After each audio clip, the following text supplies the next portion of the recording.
Sa pagsaulog sa World Teachers Day, atong saluduhan ug pasalamatan ang tanang mga magtutudlo nga naghulma kanato sa matang sa edukasyon.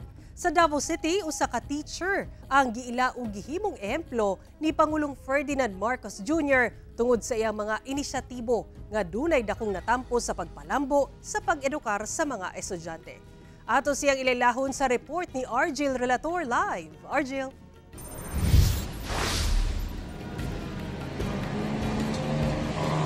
Sara, sama sa African proverb nga it takes a village to raise a child, wala lamang gilimit ni Teacher June Elias Patalinghug ang iyang influence diha sa classroom, sanglit nag-extend pa siya ngadto mismo sa komunidad.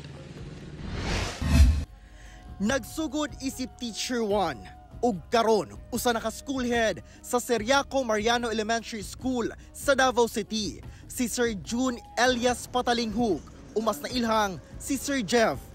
Sulod sa iyang 13 katuig nga pagserbisyo ubos sa Department of Education, wala siya nalimitahan sa pagtudlo lamang sulod sa classroom.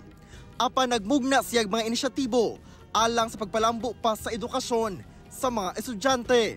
Akong desire good is to really serve the community. Kay actually gikan ko sa political na family no sa mga barangay. And then syempre as a teacher, dili man ko pwede masulod sa politics, kailangan na ko mapili. So akong way good of serving is instead na magstay lang ko sa akong eskwelahan, no, sa confines lang sa among school, so kailangan ako extend sa community ako ang tabang, no, not because kanang motivated ko because of awards or unsa pa, pero mao jud akong gusto buhaton gyud. Gusto gyud ako extend ang mga grasya na ginahatag sa Ginoo sa kuha. Lakip dinhi ang iyang paglusad og outdoor learning environment program ug ang project knowledge and heart-based immersion for graders o kahig.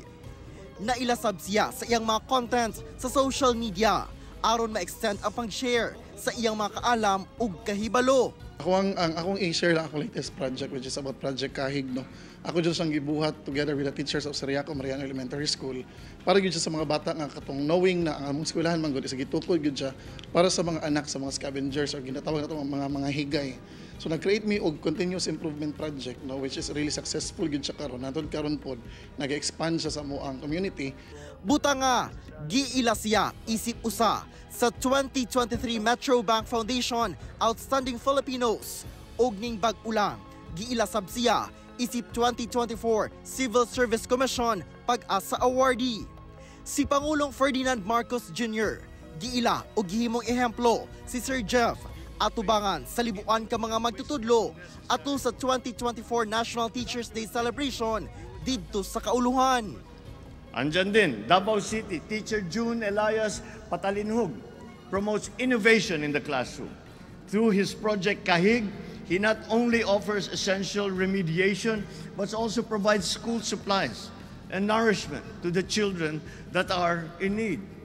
Karon, isip school head, mas milapad ang hagit karon ni Sir Jeff. Dili lamang sa mga estudyante, lakip na sa pag-inspire sa mga magtutudlo. Ako jud ginaingon sila perminti nga ang kana jung pagpanudlo, no, paghatag sa tanan nimong kasing-kasing sa imong pagiging teacher is mao na siya imong isa sa mga highest form sa pagserbisyo sa Ginoo.